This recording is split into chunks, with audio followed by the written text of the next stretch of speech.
Mabuhay!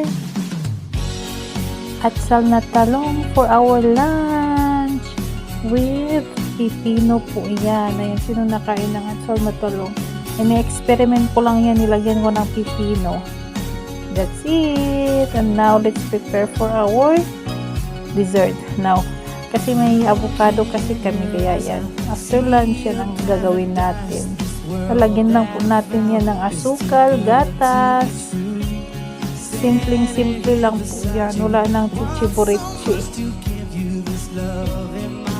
Ayan, ganyan lang. Tapos durug-durugin. Then, here we go. Kainan time. Very simple. Avocado, gatas, din asukal. Kain.